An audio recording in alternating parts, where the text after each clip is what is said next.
it just takes 1 second to decide stopping. The main reason is to spare others' life. This is not an extremist perspective, this is the most reasonable and compassionate point of view.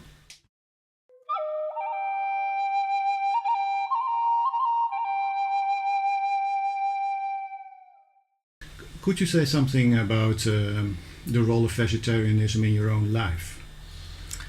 So, I mean, first because my teacher, Kankyur Moshe, was a very strict vegetarian for a reason that I may explain.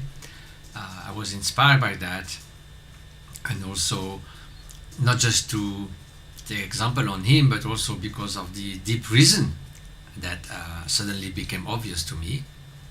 I'd already given up fishing, and I never hunted in my life. I did fish a little bit when I was young in Brittany but then when I was 13, suddenly it just boomed in my mind that how can I do something like that, which is totally avoiding to put yourself in the place of the other. And then at 20, I gave up eating meat, which is now 46 years ago. But the main reason is, for me, is quite clear. The heart of the Buddhist path is compassion. That means to value others. If you value others, you value their well-being and you're concerned by their suffering. And so it seems that aberrant to survive at the cost of others' suffering. And so if we can do it, if we can survive, so of course that means the condition that in which we can find other types of means of survival. Then for me it seems to be a must in terms of Buddhist practice. And the example of India, which is not Buddhist of course, but there are over 400 million vegetarian people, they survive pretty well, and I'm perfectly fine. So even from a selfish purpose, self-centered purpose, it's also perfectly okay. You are not sacrificing your health or reducing your lifespan. Many studies have shown rather the opposite, that actually red meat is increase the incidence of colonic cancer and so forth.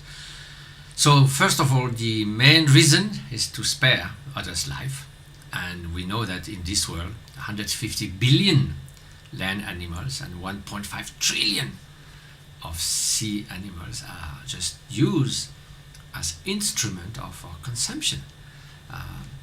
We say in genocide that there's a dehumanization of human beings. We treat them like rats and vermin and cockroaches to be eliminated. And with animals we go one step further, we instrumentalize them. They become objects. They become like a pig place, industrial is like a sausage factory basically. So they become meat factory.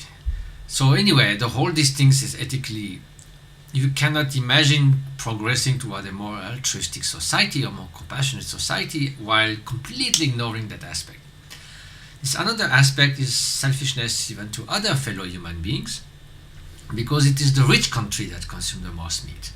About 200 kilos per year per inhabitant in the USA, about 3 kilos in India. So the more the GDP of a country increases, usually the more the meat consumption. But to make 1 kilo of meat, you need 10 kilos of vegetable proteins. With 1 acre of land, you can feed 50 vegans or 1 or 2 meat eaters. So therefore, it is at the cost of the poorest section of humanity, because the crops, I think 775 million tons of soya and corn are used for industrial farming, which could be used for feeding the people who still need. And now we even do more. We do ethanol to feed the aeroplanes rather than human beings. I mean, this is nonsense in terms of the gap between the rich and the poor, the north, south, and all that. So for many aspects, and the International Panel for Climate Change of the United Nations, which is not particularly a fanatic about being vegetarian, is the United Nations, says one of the strongest recommendations is just to eat less meat to start with. And they said that could make a huge difference because that's one of the easiest way to reduce global warming. The reason is that the industrial farming is cause of production of a lot of methane. Methane is 10 times more active to global warming than CO2. But fortunately, it only lasts 10 years in the atmosphere, while the CO2 lasts 100 years. So in a way, it doesn't, to stop eating meat doesn't require stopping using our cars, traveling, which we certainly do, but it's the second main factor for global warming before actually transportation, after housing. And it just takes 1 second to decide stopping. Now, it doesn't make any huge chaotic change in our life. It's just we eat something else. It's so simple. It can be done instantly. So less effort for the very big result, ethically, for the animals and the poor people, for the planet, for our own health. It seems that a sensible mind should say this is not an extremist perspective, this is the most reasonable and compassionate point of view.